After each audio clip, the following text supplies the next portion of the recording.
4장. 도전해야만 열리는 인생의 문.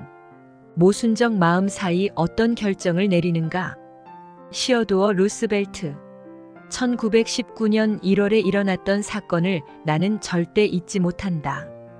당시 나는 롱아일랜드의 캠프 업튼에 있는 부대에 소속되어 복무 중이었다.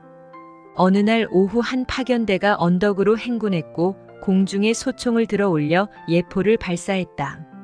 루스벨트가 사망한 것이다. 미국 역사상 가장 극적인 대통령이었던 시어도어 루스벨트가 말이다. 그는 비교적 젊은 나이에 세상을 떠났다. 여전히 살아있었더라면 미국의 유명한 변호사인 클래런스 대로보다 한 살 어렸을 것이며 미국의 신문 경영자인 윌리엄 랜돌프 허스트보다는 4살 더 많았을 것이다. 그리 테디 루스벨트에 관한 모든 일은 비범함 그 자체였다. 예를 들어 안경을 쓰지 않으면 그는 3미터 떨어져 있는 절친한 친구마저도 알아보지 못할 정도의 근시였지만 소총 사격에는 전문가여서 아프리카에서 달려드는 사자를 총으로 쏴 쓰러뜨렸다. 그는 몸집이 큰 짐승도 가볍게 제압하는 사냥꾼이었지만 한 번도 낚시를 해본 적은 없고 새를 쏴본 적도 없다. 어린 시절에는 병약해 천식으로 고생했다.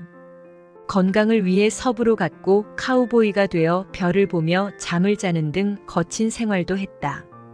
그런 덕분에 당시 유명한 권투 선수 마이크 도노번과 권투할 정도의 훌륭한 체격을 갖추게 되었다. 남아메리카의 황야를 탐험했으며 융프라우와 마테오른을 올랐고 심지어 총알이 빗발치는 쿠바의 산후한 언덕을 오른 적도 있다. 루스벨트는 자서전에서 어렸을 때는 겁을 잘 먹고 다치는 것을 무서워했다고 밝혔다. 하지만 손목, 팔, 코, 갈비뼈, 어깨를 다쳐가면서도 위험을 피하지는 않았다.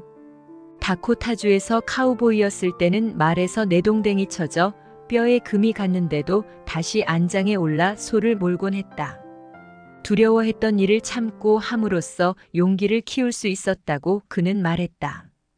죽을 정도로 겁이 나긴 했어도 일부러 용감한 사람처럼 행동의 두려움을 극복한 것이다.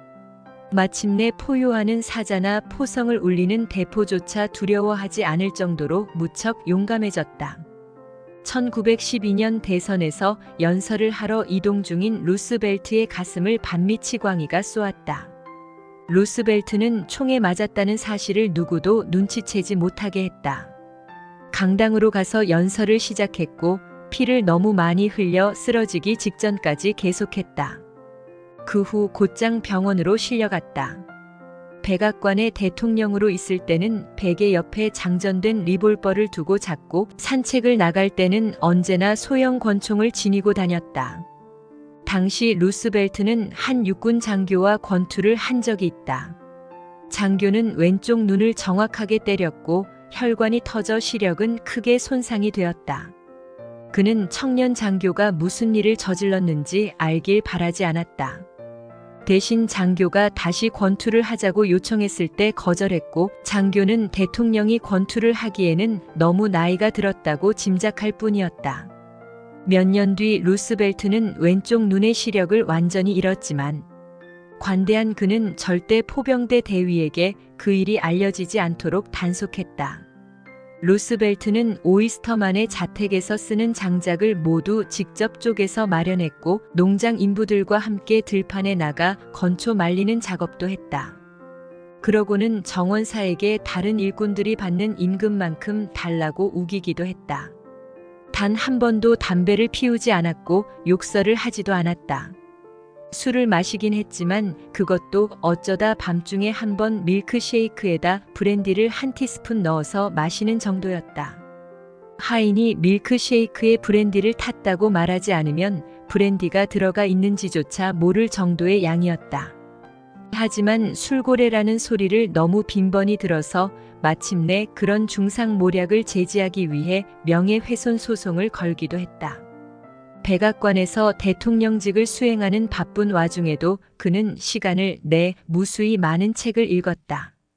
오전 내내 5분 간격으로 인터뷰를 계속해야 할 때도 옆에 책을 한 권 두고 방문객이 왔다 갔다 하는 짧은 시간을 이용해 읽었다. 여행을 할 때면 보통 셰익스피어나 로버트 번스의 문고본을 갖고 다녔다. 다코타주에서 소를 몰던 시절에는 깜빡이는 모닥불 옆에 앉아 어느 카우보이에게 햄릿 한 권을 통째로 소리 높여 읽어준 적도 있다. 브라질 정글을 여행할 때는 저녁 시간을 에드워드 기번의 로마 제국 쇠망사를 읽으며 보냈다. 음악을 즐겼지만 음치였다.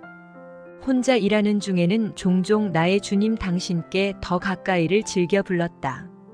한 서부 도시의 거리를 말을 타고 지날 때에도 그는 환호하는 군중에게 모자를 벗어 담례하며 내내 나의 주님 당신께 더 가까이를 불렀다. 루스벨트는 취미가 많았다. 백악관에 있을 때 한 번은 유명한 워싱턴 신문사 기자에게 전화를 걸어 당장 대통령 관저로 와달라고 했다.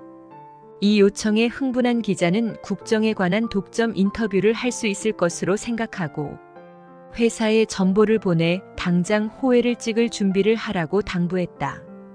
백악관에 기자가 도착하자 루스벨트는 정치에 관해서는 한마디도 하지 않았고 대신 백악관 뜰에 있는 속이 빈 고목으로 데려가더니 부엉이 새끼가 있는 둥지를 보여주었다. 한 번은 서부로 기차를 타고 이동한 적이 있는데 대통령 전용 칸에서 내각의 장관들과 이야기를 나누던 중이었다. 그러다 창밖으로 한 농부가 철도 옆 옥수수밭에 서서 모자를 벗어 경의를 표하는 모습을 보았고 루스벨트는 이것이 미국 대통령에게 보내는 인사라는 것을 알아채고 벌떡 일어서서 기차 맨 뒤로 달려가 모자를 벗어 열렬히 흔들며 담례했다. 결코 정치적 보여주기로 그런 행동을 한 것이 아니었다. 진심으로 시민들을 좋아했기에 인간 대 인간으로서 그렇게 한 것이다. 말년에 그의 건강은 쇠약해지기 시작했다. 고작 예순이었지만 그는 늙고 있다는 점을 여러 번 언급했다. 자기처럼 나이 든 친구에게 이런 편지를 보냈다. 자네와 나는 이제 참호 속에 들어와 있어. 그러니 언제든 어둠 속으로 떨어질 준비를 해야 해. 루스벨트는 1919년 1월 4일 잠이 든 채로 편안히 숨을 거두었다. 마지막으로 남긴 말은 다음과 같았다. 불 좀 꺼주게나. 인생경영 포인트. 미국의 26대 대통령 시어도어 루스벨트는 동부 상류 계층 출신으로 하버드 대학을 나온 후 뉴욕주 의원으로 정계에 입문했다. 그 후 미국 스페인 전쟁이 일어나자 의용군을 이끌고 쿠바에서 싸워 용감한 전사라는 명성을 얻었다. 1898년 뉴욕 주지사로 당선되었을 때는 부패 공무원을 숙청해 혁신 정치가로 이름을 널리 알렸다. 시어도어는 1900년 부통령이 되었는데 당시 대통령 맥킬리가 1년 뒤 1901년 9월에 어느 무정부주의자에 의해 암살당하는 바람에 그가 남은 3년의 대통령 자리를 승계했다. 그는 무난하게 처신해 1904년의 대통령 선거에서 당선되었다. 1908년 선거에도 다시 나올 수 있었으나 평소 약속한 대로 자리에서 물러나고 대신 공화당 후보인 태프트를 밀어주어 당선시켰다. 그러나 대통령이 된 태프트는 루스벨트만큼 혁신파가 아니었고 이 때문에 공화당은 보수와 혁신의 두 파로 나뉘었다. 1912년 선거에서 공화당 후보는 루스벨트와 태프트 두 사람으로 분열되었고 민주당은 우드로 윌슨이 혼자 나오는 3파전이 벌어져 결국 윌슨이 승리했다. 인생 대부분의 순간은 모순적인 마음 사이 우리가 어떤 결정을 하느냐에 달려있다. 집에 있을 때에는 모험을 떠나고 싶고 막상 모험길에 오르면 빨리 집으로 돌아가고 싶어지는 것처럼 인생은 모순어법의 형태로 우리를 시험한다. 권력을 얻으려면 큰 야망을 갖고 물러설 줄 모르는 집념이 있어야 하지만 동시에 어느 정도 합리적 범위 내에서 멈출 줄도 알아야 함을 루스벨트는 알고 있었다. 인생의 생존 조건에 부수되는 근원적 모순을 통찰했던 것이다. 대부분의 사람들은 건강해지고 싶지만 운동은 하기 싫어하고 돈을 많이 벌고 싶지만 아무런 도전은 하지 않는다. 이제는 인생의 모순어법을 파악하고 제대로 된 선택을 해야 할 때다.